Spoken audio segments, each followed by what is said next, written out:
ন মে পার্থাস্তি কর্তব্যং ত্রিষু লোকেষু কিঞ্চন নান ব্যপ্তম ব্যপ্তব্যম বর্ত এব চ কর্মণি।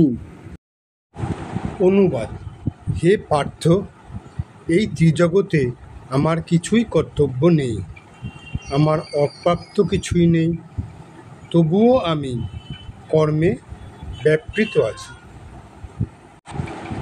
ভগবান শ্রীকৃষ্ণ হচ্ছেন সমস্ত ঐশ্বর্যের অধীশ্বর এবং তিনি হচ্ছেন পরম তত্ত্ব। তার কোনো কর্তব্য নেই। কর্মের ফল যাদের ভোগ করতে হয় তাদের জন্যই কর্তব্য কর্ম করার নির্দেশ আছে, কিন্তু এই ত্রিভুবনে তার কোনো কিছুই কাম্য নয়, তার কোনো কর্তব্য কর্মও নেই।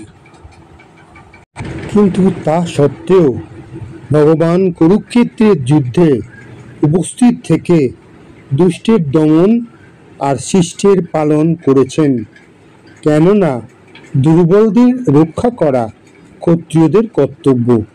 যদিও তিনি শাস্ত্রের বিধিনিষেধের অতীত, কিন্তু তবুও তিনি শাস্ত্রের নির্দেশ লঙ্ঘন করেন না। শ্লোক 23। যদি হ্যাহং ন বর্তয়ং জাতু কর্মণ্যতন্দ্রিত মম বর্তানুবর্তন্তে মনুষ্যা পার্থ সর্বশ।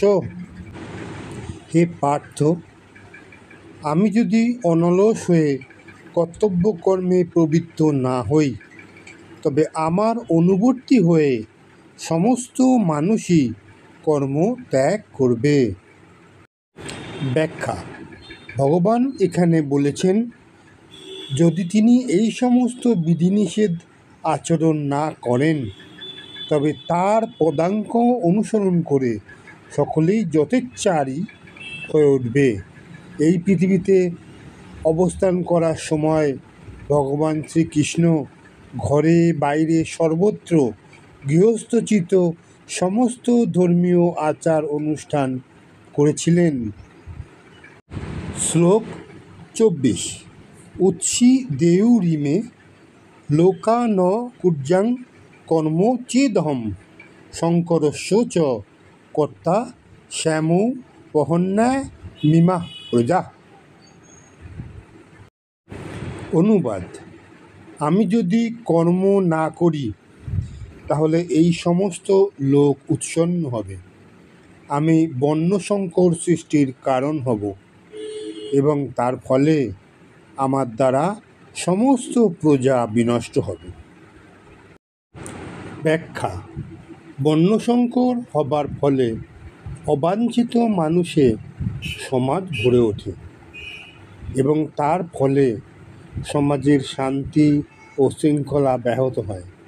এই ধরনের সামাজিক উপদ্রব রোধ করার জন্য শাস্ত্রে নানা রকম বিধিনিষেধের নির্দেশ দেওয়া আছে, যা অনুসরণ করে মানুষ শান্তিপ্রিয় ও সুস্থ হয়ে ভগবৎ ভক্তি লাভ করতে পারে।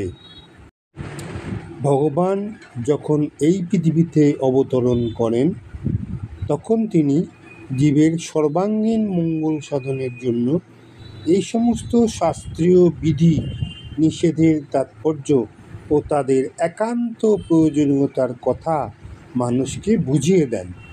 ভগবান হচ্ছেন সমস্ত জগতের পিতা, তাই জীব যদি বিপদগামী হয়ে পথভ্রষ্ট হয়, পক্ষান্তরে ভগবানই তার জন্য দায়ী হন।